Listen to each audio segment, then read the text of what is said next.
Good day, folks. Happy holidays. I hope everybody had a wonderful Christmas out there for those of you who celebrate. And now that we are getting toward the completion of 2024, as we all know, Reverb always releases a list of their best-selling pedals of the year. Not only those that released in 2024, but also just overall the best-selling pedals of the year. And so I thought what we might do, since it's just you and I today, that we might go through these lists and see what's remarkable, maybe some trends and some commentary around that, and have some fun looking at some of these pedals. It's always interesting to reflect on these lists from Reverb, because I think before Reverb there really wasn't much information other than anecdotal. If you were a customer, about somebody saying, well, these sell really well, or a dealer telling you that they sold really well, and maybe amongst the dealership crowd they may have some sense as to their best sellers just based on where they generate their profits from. But I'm appreciative to Reverb that they put this out, because I think it's always an interesting thing to review from a customer perspective.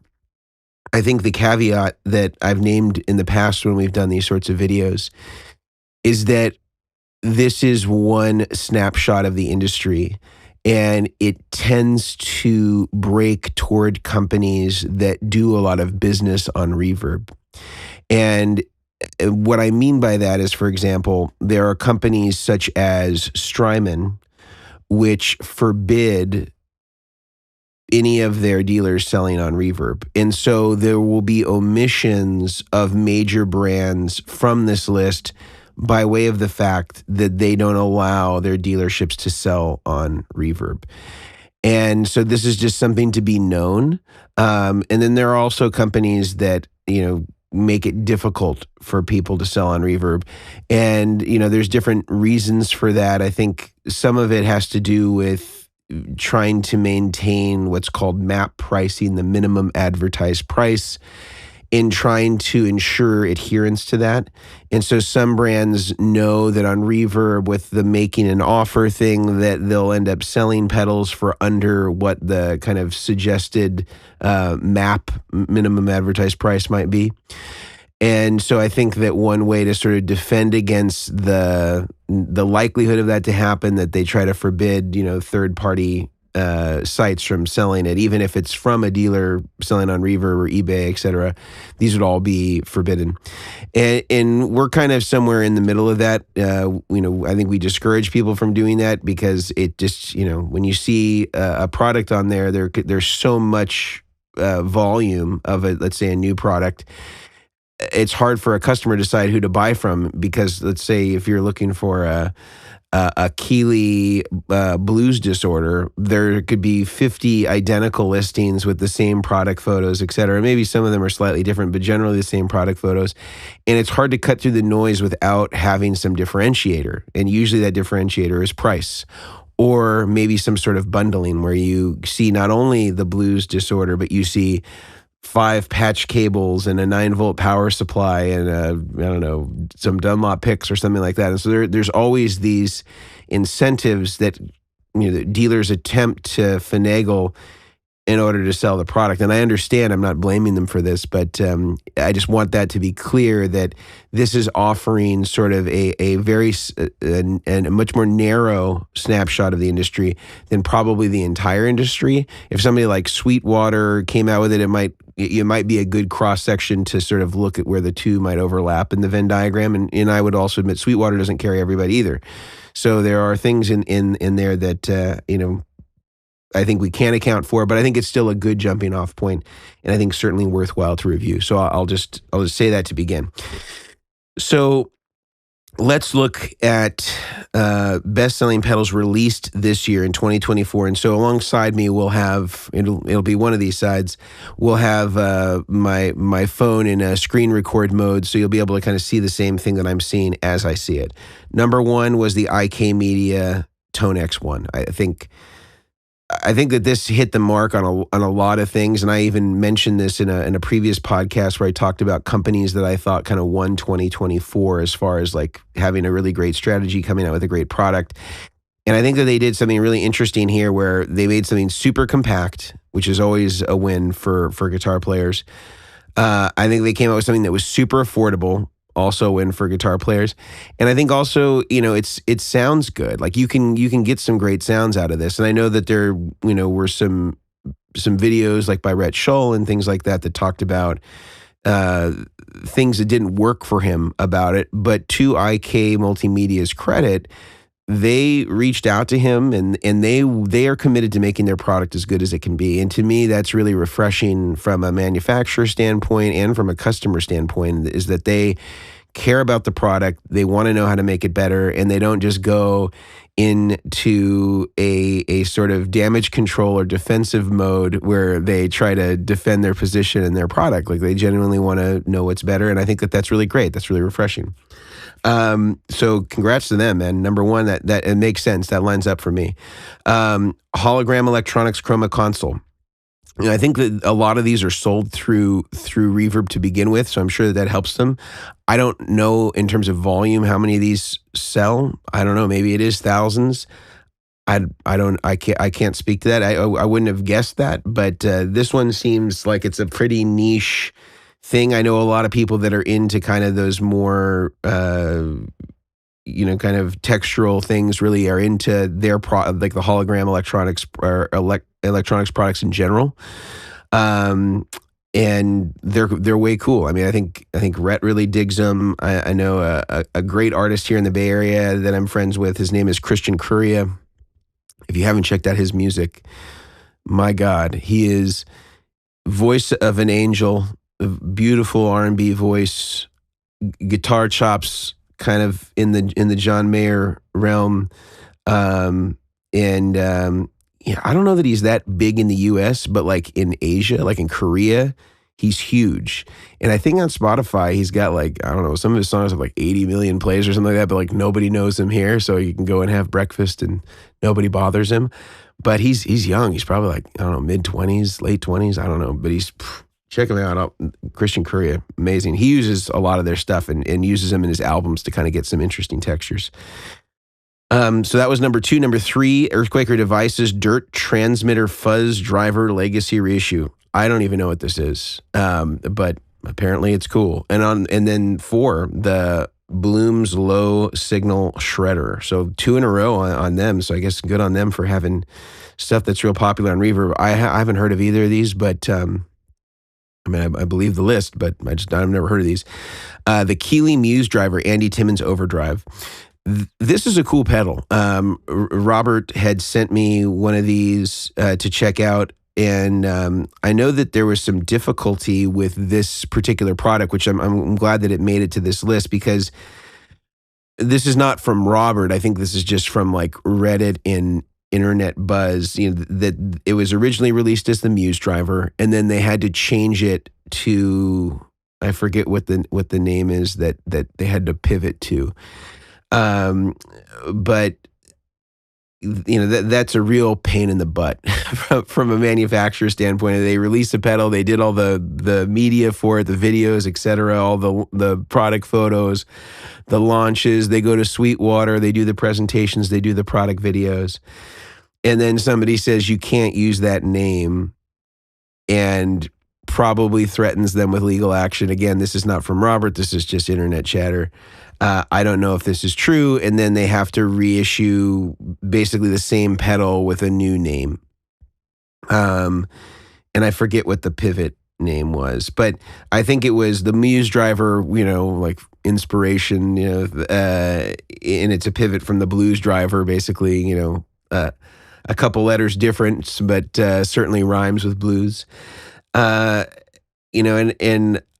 I don't know this to be true, but if it is the band Muse, I think that's BS. Like, they certainly don't own that name. Like, I don't know, are the Greek gods going to strike them down dead for using the name Muse? Like, I don't know. It just seems weird that they would come after him for this. So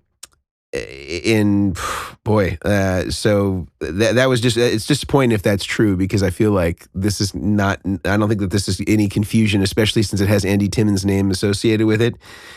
It just seems like, I don't know, some like dumb flex that like a band that I bet it's probably not even the band. I bet it's probably like their management's like, well, we got to defend this name.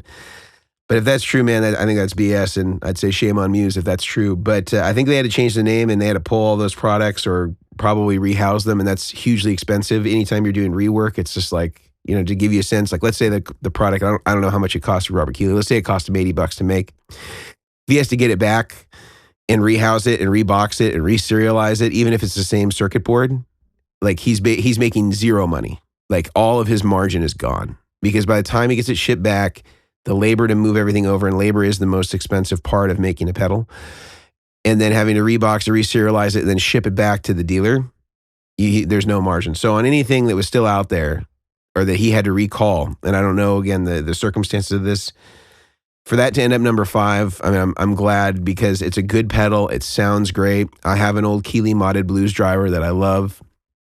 It's one of my favorite pedals with a Strat in the 2 and 4 position. I feel like it really works well for that. And this is a great pedal. I'm glad it made number 5. I'm sure somebody in the comments can tell me what it actually is called now. But if you like the blues driver sound, or you like Andy Timmons, it sounds great. I love it with the Strat. It's really, really great. The benefit for using it on a pedal board as opposed to the blues driver is just the fit is a little easier because of the top jacks, and I think it's quieter than mine is. Mine's got like the fat mod, like with the little toggle switch on the blues driver.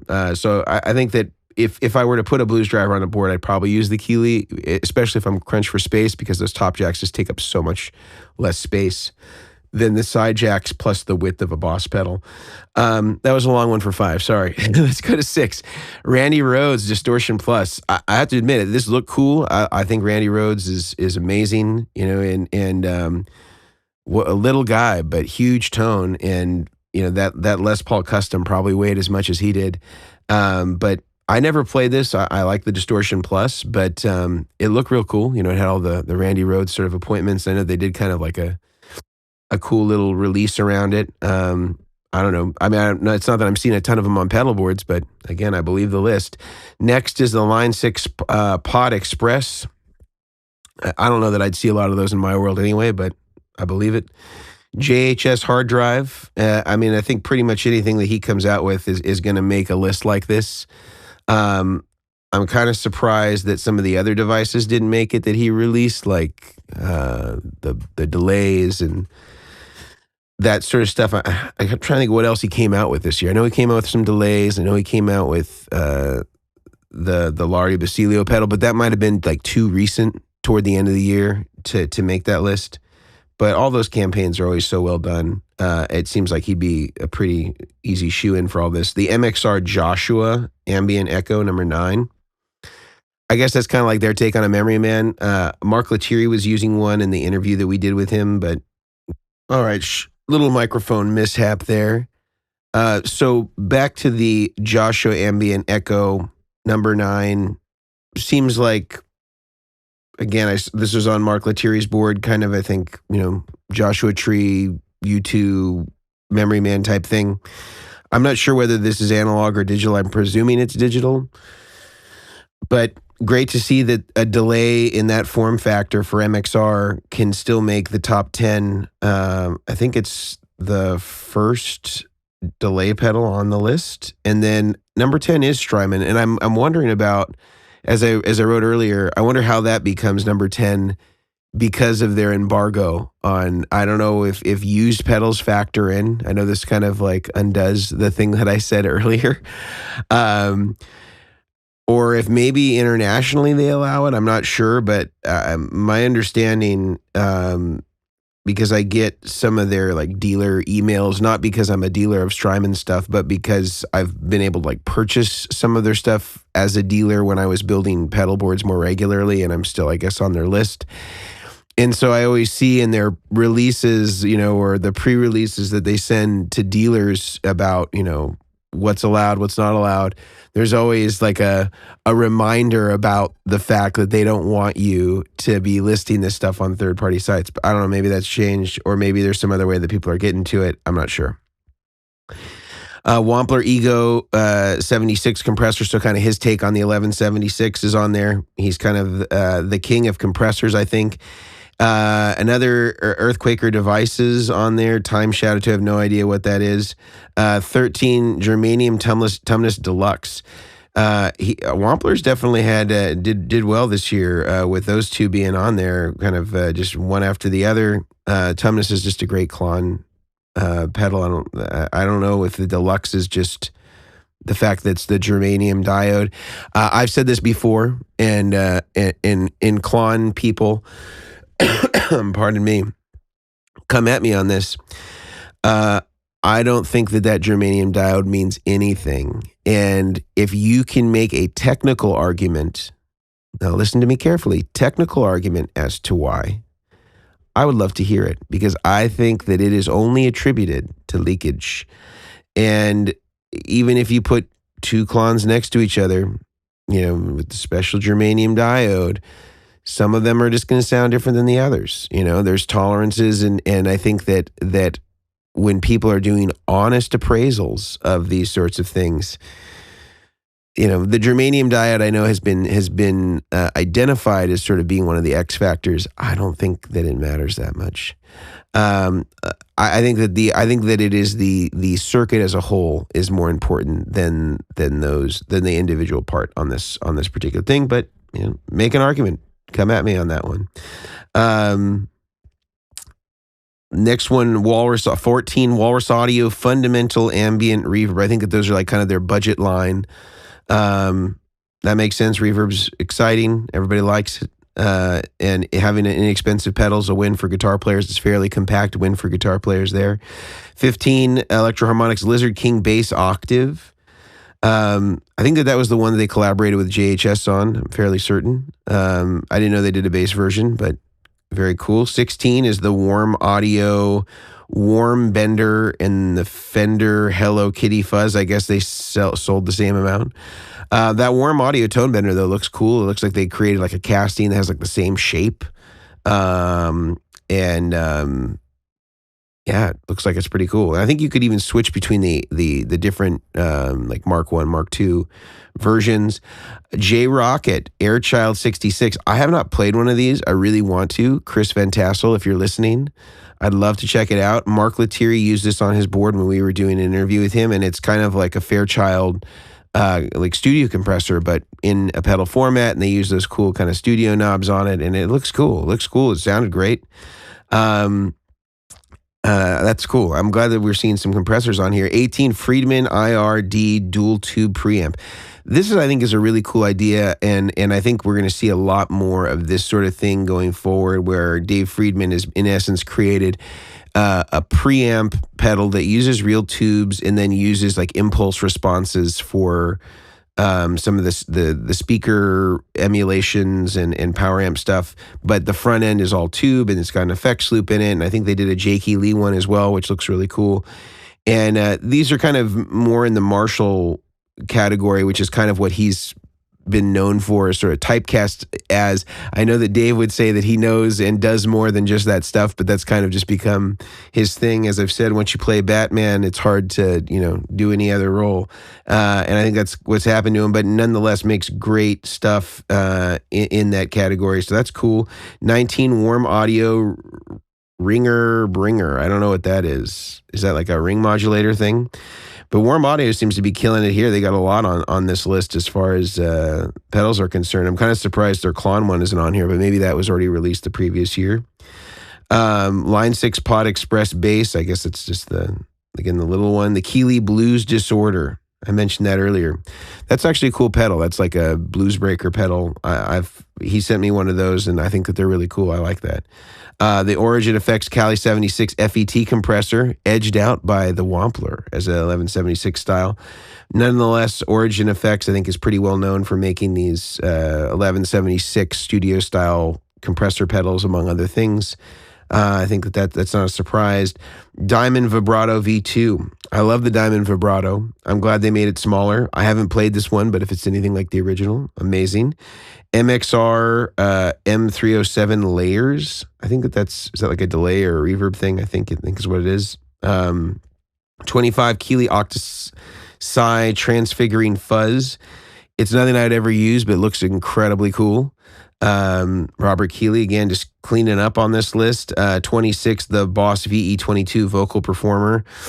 I don't know if this is really a guitar pedal, more of a vocal pedal, so I'm not really sure why it's on this list, but not my list. 27, Benson Amps Germanium preamp. I see a lot of people that like that. I think that the style and his branding is all really cool. I don't know that. I think that he makes his amps there. I think, if I'm not mistaken, I think Cusack manufactures the pedals. Could be wrong on that. I think Cusack manufactures the pedals. I'm not sure if they do it there, but nonetheless, that doesn't matter. I mean, our products are made by a contract manufacturer. It doesn't mean anything other. It's still his design. But I think that, but Cusack is a very high quality, like, standard. Like, a lot of people use him because he's, one, a really smart engineer, really understands manufacturing. And I don't think that this is the case of Benson, but in other cases for other companies, I think he can take good ideas and make them manufacturable so that they can work to scale. And so I think that that's why a lot of people really love using him as a contract manufacturer, because he understands the industry. He manufactures pedals himself, and I think has a really good grasp on what works in a manufacturing setting. But I know a lot of people love it. Source Audio, Artifact, Lo-Fi Elements. I think that that's kind of more of a recent thing that came out, so it's cool that made the list. It must have done well. Electronic Audio Experiments, Prismatic Wall. I don't know what that is. And then the Hotone Ampero 2 stage. I think that that's kind of like a multi-effects amp thing. I don't know much about the Hotone or Hot One. I'm not sure how you say it, but I'm sure people love it. So those are just the best selling that came out this year. But and then Reverb kind of gives you a little summary, a little takeaway. It says, our rankings begin by comparing the sales of only those pedals that were first released in 2024. And it's quite an exciting list. At the very top, the IK Multimedia ToneX One, which narrowly clinched the #1 spot, with the Hologram Electronics' latest, the Chroma console, coming in as a close second. It's crazy to me that the Chroma consoles, they don't give us the numbers, so we don't really know. But again, this is only relegated to Reverb. This is one outlet, so we don't know. So anyway, let's go to the best overall of 2024. So these are pedals that could have been released anytime, but they're just the best overall. So #1, Keeley Compressor Plus. It is amazing how long these have been relevant. Some form of Keeley compressor, from the 2-knob to now, has been relevant for forever. I feel like when I first started getting into pedals, which would have been like into the boutique thing, probably like around early 2000s. I feel like the Keeley compressor was always in the conversation early on, maybe by 2003, maybe a little later than that. Boy, they've had a great run on that. So amazing. Love it. Second, Boss Blues Driver, BD2. Great pedal. I think it's substantially better with the Keeley mod. The Wazacraft one, I think, has kind of that thing already, but great pedal. The Line 6 HX Stomp, that totally makes sense. Those are ubiquitous. Everybody's got one. A great multi-effects, and can, of course, do the amp thing as well if you need it. The TU3, boy, Boss pedals are just cleaning up here. That makes sense. Everybody's got one of those. The Boss GE7 EQ, also a great one. #6, the Digitech Drop. That's hung in for a long time, and I think really valuable for people that want to alter their tunings or want to use it with an expression pedal, and you can kind of get the faux whammy components, but really useful pedal, I think, especially for touring musicians. That makes sense. Boss DS1. I don't know if that's because it sounds so great or just because you can get them so inexpensively, but those have been around forever. Carbon Copy. I've got a Carbon Copy. I think that they're great. I think that it's actually really close to a DM2. I think that as far as the sound of it, it's really close to a DM2. I think it's fantastic. The IK Media ToneX One. So #1 in this year's releases is #9 overall among every pedal that was sold. Proco Rat 2. That's still a classic. Strymon Iridium. So as far as amp modelers are concerned, the ToneX One was first, Iridium was second, but you could make an argument that the Iridium is kind of more fully loaded. You have everything available to you there as far as the big food groups amp-wise. Number 12, the Strymon BigSky Reverb, not the MX. Okay, so that's interesting. 13, Boss SD Super Overdrive. Great overdrive pedal. Hologram Electronics Chroma console, so that was also very big, even though it was, I don't remember what number. Oh, number 2 overall, but 14, or 2 on the year, but 14 overall. 15 is the Tube Screamer. 16, Universal Audio Dream 65. So that's interesting that of all the Universal Audio kind of amp in a box, this is the best selling one. I guess that makes sense because Fenders are kind of considered to be sort of the best clean amp that you would use pedals with, and presumably people that are kind of getting this stuff are doing that. I think that their best launch, and I've said this before, I think their best launch was for the Lion. I think the best marketing campaign that UA did was all the stuff they did around the Lion. It was amazing. I think, again, I've said this before, but if you were on the fence about whether or not you could find a digital recreation of a Marshall, I think that is as close as you're going to get with the technology available today. It was pretty amazing. I thought they did a great job. I thought James Santiago sort of framed it all very well. Their editing team did an amazing job. I think that was very impressive. 17, Hologram Electronics Microcosm. So Hologram has actually done pretty well here, and I wonder if part of what makes it sell so well is that it extends beyond the scope of guitar players. Because I know that people who play like synths and stuff like that really like this as well. And I wonder if that's because I don't feel like I'm seeing these pedals everywhere. I see them like in certain genres. It could just be my own. I'm just in my own bubble, so I just don't see them. But it seems like they have reached far beyond just guitar, which I think is always helpful if there's multiple genres and instruments that can kind of fit a certain product. So I wonder if that's really where they're getting a good amount of the guitar market. They're getting bass players, they're getting synth players, they're getting all kinds of stuff. Keyboard players, and stuff like that would all be into this stuff. So I could get that. That makes it make a little more sense to me. Because it just seems like usually those sort of like niche effects, I always find like, boy, you have to carve out a really specific audience for them. But maybe they're more ubiquitous than I think. 18, Greer Lightspeed, Organic. Maybe they meant, does it say Organic? I have one here. Organic Overdrive. That's a great pedal. I have one right here. I use it all the time. Earthquaker Devices Plumes. Cool. I think that's a good inexpensive overdrive. The Andy Timmons Echo by Keeley. So, man, it looks like Keeley, Hologram, Boss. Keeley, Hologram, Boss really cleaned up. They own a lot of this territory. Key takeaways from Reverb's perspective: among the tried and true classics in this overall pedal list, there are some contenders, including the brand new ToneX One and Chroma console that were this year's breakout releases, and also the Keeley Halo Dual Echo Andy Timmons. So Andy Timmons has got a lot of representation here. Released in 2022 as an instant hit, then whose popularity continues. And then they go on to show some of the best used pedals of 2024. So these were secondhand pedals. Again, this clarifies things then. So maybe my Strymon hot take in the beginning, it's been pretty disarmed now, because my idea was that maybe that they included used pedals, but it looks like that's all separate. So maybe Strymon has changed their view on Reverb. I'm not sure. So here's best selling used pedals. So number 1, HX Stomp. No surprise there.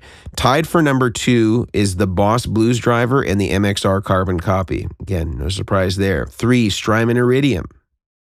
No surprise there. 4, Boss TU2. 5, Boss DS1. 6, Strymon BigSky Reverb. 7, Timeline. Lots of Strymon up here. 8, Dunlop Crybaby Wah-Wah. 9, Boss NS2, the noise suppressor, the noise gate. 10, the Tube Screamer. 11, the TC Electronics Ditto. 12, the Boss Super Chorus and CS3. So both those tied for 12. Boss GE7 is 13. 14, DD3. 15, Keeley 4-knob Compressor Plus. 16 TU2, so we got 2 Boss tuners on this list, 17 Boss SD1 overdrive, 18 TR2 tremolo, which is also Boss, 19 Earthquaker devices, Plume small signal shredder. I don't know what that is, but it was also on the best releases of 2024. And then 20 Boss RC1 loop station. Man, there's a lot of Boss. So it looks like if you're on Reverb, there's a lot of buying and selling going on of Boss pedals and Strymon pedals in particular. They seem to be very, very transient in this space of Reverb. And then they give kind of like best-selling pedal brands overall here, which is interesting. So maybe we'll finish out with that and do a little bit of analysis. But before we do, I want to talk about a few sponsors that make the podcast possible. The first of which are our friends over at Neural DSP. And our friends at Neural DSP not only have amazing plugins, which are slowly being migrated over to the Quad Cortex, but they also do an amazing job with their smaller unit that is basically taking sort of the core amplifier elements and capture elements of the Quad Cortex and moving it into a smaller pedal format. And it is called the Nano Cortex. I'm looking over here because I have one. Nano Cortex right here. Amazing device. Absolutely love it. I'm able to load up all of my amps. I think the best way to treat this is though this is your amp. You can have your analog pedals kind of run into the front of it that you need that would ordinarily go in front of your amp, and then you run your wet effects and processing after it. I think that that's the best use case for this if you've not already been hip to this already. But get some amazing sounds, and even some of the stuff that's just preloaded on there. I think their JCM 800 is really a good sound. Whether you're playing clean or kind of dirty-ish, it's a really nice sound. And I love it for workflow purposes. Really great for that.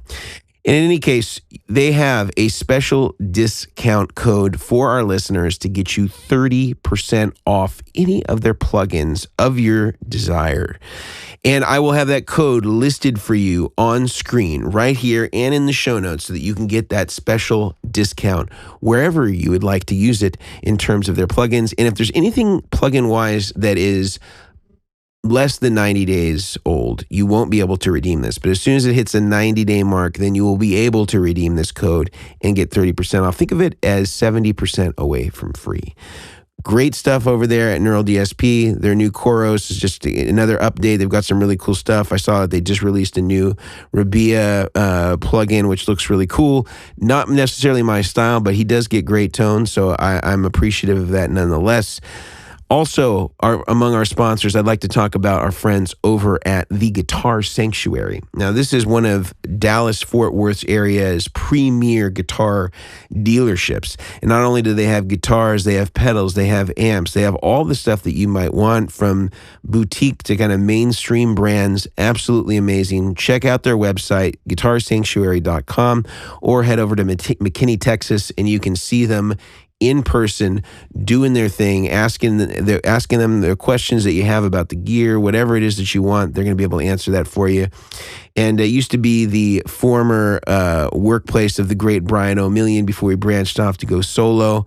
But man, what a great shop! And I think you'll dig it. I think that you'll find that they have a lot of great stuff, and all those kind of niche boutique things you might be interested in. They definitely will have it there. Next, our friends over at Mono Creators. Not only do they make amazing gig bags and pedal boards, they also make a compact power supply, which I don't feel enough people are talking about. It's actually very similar to the Walrus power supply, almost the exact same profile and kind of style of power supply. So I'm kind of surprised people aren't talking about it. It's very, very well built, quiet, low profile, all the things you might want from a power supply. You can probably stash it underneath the majority of pedal boards, or you could use it on top. It has a separate power brick where you get the mains from, just like how it is on some of the Strymon stuff, all the Walrus stuff. Really, really nice. And of course, their cases are best in the industry, gold standard amongst guitar players. So I highly recommend you check them out.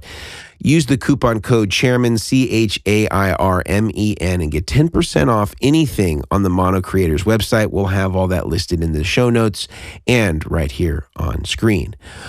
Also, I want to talk to you about our friends over at BTPA, Besttronics. Now, Brad, one of the guys that runs the place, absolutely amazing, can get you anything that you need, whether you're talking about dual lock, whether you're talking about 2.1 millimeter barrels, whether you're talking about Mogami cable, whatever it is that you need, it is a one-stop shop for all things pedalboard. And if you have any questions about part numbers, about things that you've seen on one of our rigs or a Brian Omilion rig or a Goodwood audio rig, and you want to know what part number it is, I am pretty sure that Brad has committed it to memory and will be able to tell you immediately what it is. So head over to btpa.com, check out what they have. If you have questions, email them, ask for Brad, tell them the chairman sent you, and use the coupon code DACHAIRS, DACHAIRS, to get 10% off at checkout, 90% away from free. All right, now back to the best-selling brands. It may not be a surprise to some of you, but number one is Boss.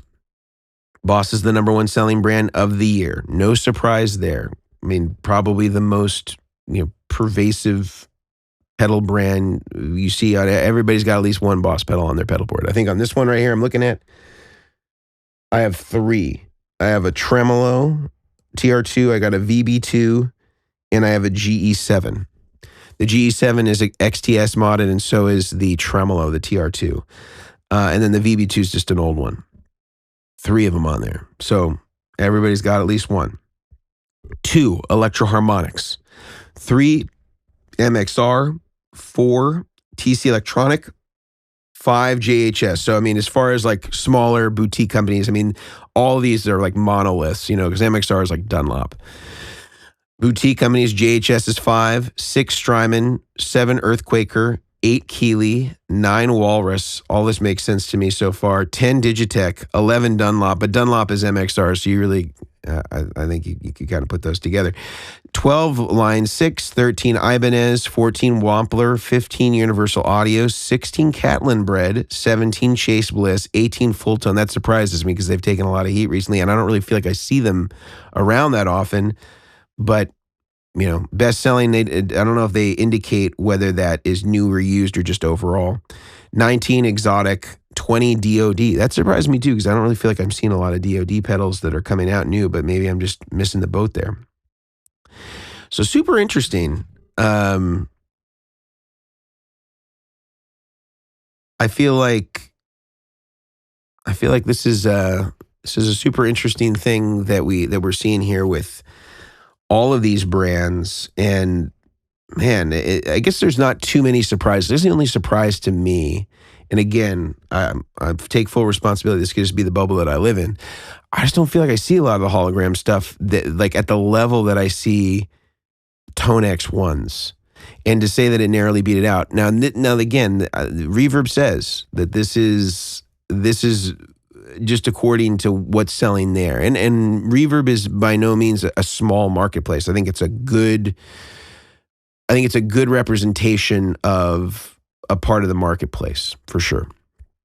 I don't think it represents everything.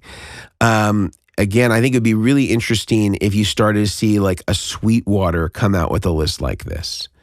So that you had something like to kind of compare against, to kind of see, okay, how representative is this of like a retail store that has a lot of brands as well. I think that would be really interesting. I don't know that Sweetwater will do that, but I do think it's an interesting conversation.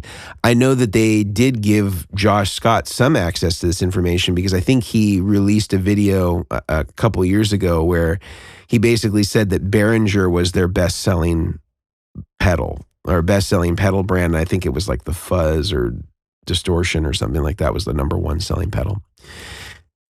And I think that was interesting to me, and I think it shows you how big of a motivator price is as it relates to the volume of sales. Like, I would think that like the new X pedals or the Hotone or hot tone or whatever it's, however you pronounce it, I would think like that sort of stuff would sell great, because it's just the price for entry is so low that people could just go crazy, or like those pedal companies that make, like an exact almost one-to-one replica of a King of Tone. Like, I think something like that would be it would sell like crazy. I don't know, maybe they don't allow it to be sold on Reverb or something like that, because it's too close to the original KOT, but I would think stuff like that would sell like crazy, or some of the clone stuff, or the replicas that look just like it, like the Seriatone and stuff like that. Like, I feel like I see those everywhere.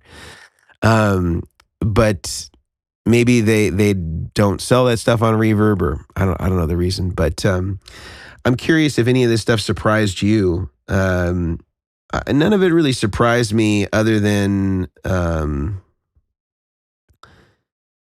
the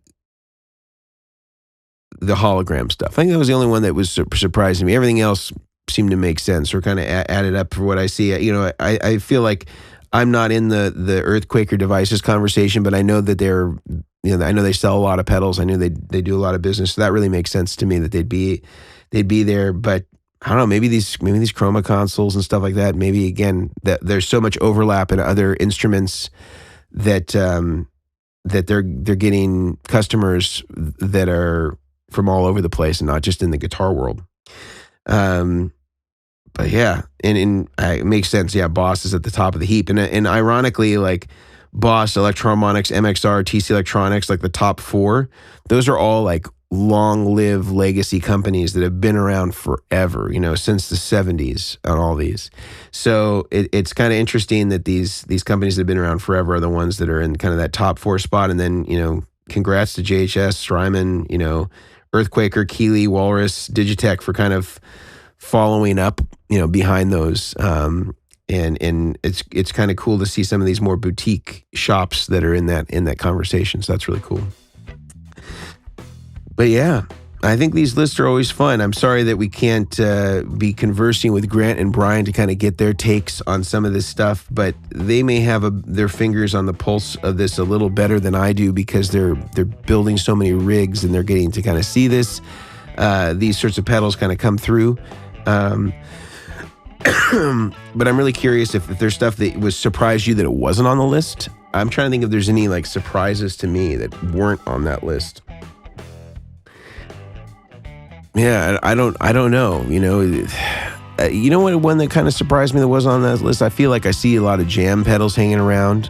I think that would be interesting to kind of see where those fall. I'm trying to think of what else I see up here that would be interesting.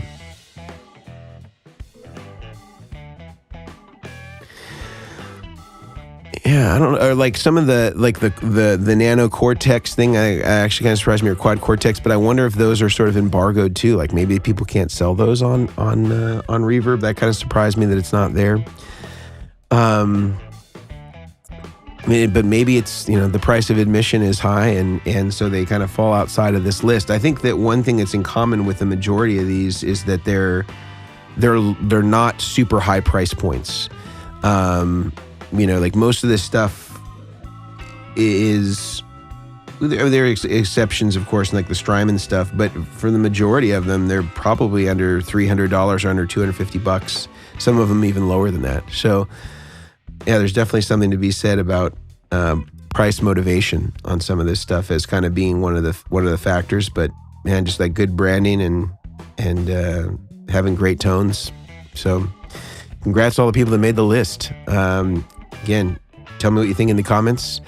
Hope you guys have a wonderful New Year and had a Merry Christmas, or whatever it is that you celebrate.